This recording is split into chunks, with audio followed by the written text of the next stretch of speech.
going out there. So I just got through seeing Shannon Sharpe just apologize for his behavior against the Memphis Grizzlies, Dylan Brooks, and the whole team. And he said he was sorry and everything like that, and he admitted, he went too far, which he did.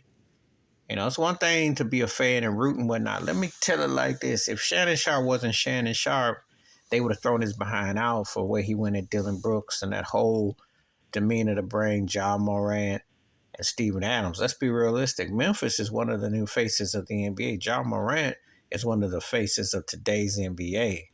And Europe are instigating with his dad, instigating with him. You're bringing all this heat and you're saying stuff. And we know you a fanboy of LeBron James and all that. But then it's making it look like it's all about you. Take away from the game. And I'm not saying that you can't have your opinions about Dylan Brooks. I ain't saying you can't have your opinions about Memphis Grizzlies, because on this real, Dylan Brooks semi tries to do like Draymond Green does, but it don't quite work. Memphis talks a lot of yang. They got beat last night by Phoenix. They've been on a little bit of a losing streak. They real cocky, young, and brash.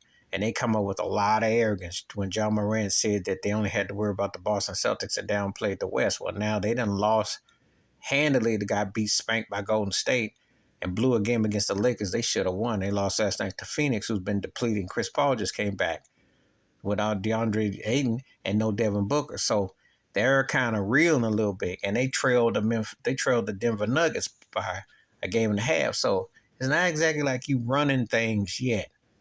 So being cocky, but two things they can be wrong being brash as with things they say, but Shannon Sharpe was clearly in the wrong because it was a bad look. And he got over on reputation, whereas people who've been drunk and said stuff or done less were thrown out of games. You've seen LeBron James throw people out of games for saying stuff about his son, and then you saw Russell Westbrook's had altercations. So it's not the first time the Lakers had a dance on the sidelines, but what's good for the goose is good for the gander. So Memphis had every right to be upset, and this was extreme. He said he was sorry. He tried to harm himself. And the thing is, you ain't gonna never see Skip Bayless get on there and say he's sorry for what he said about DeMar Hamlin, or sorry how he belittled Shannon Sharpe's career to Tom Brady. He don't never go on public TV, and he was on that border over that when Shannon missed that game after Hamlin was off the field, but he was scared. But he came back and real defiant to Shannon Sharpe. But it was a classy gesture by Shannon. I always say you're never too big to say you sorry. You're never too big to say you wrong. I believe in that. I believe in humbling yourself.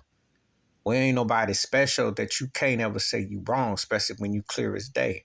And if you're using a position to jock people, you really gotta, catch yourself. So Shannon Sharpe admitted. So that's all I gotta say about that. And he was right to give Memphis and the people who were offended that way. I just thought that trash talking went too far, and that you were definitely going after them. You were going too wrong when it didn't need to be. And because you're the only one sitting over there, and really now, it was a bit much. Please hit like, subscribe, work on thoughts or comments, and I do respond. Thank you. Wash your hands. Keep your mind clear. Watch out for another. Share the video if you want to. And Sharpe said he was sorry.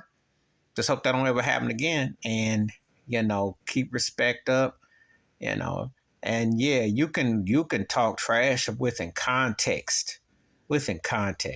Just don't come across like you fanboying it just to get at somebody when it's cheap and tacky. I'm out.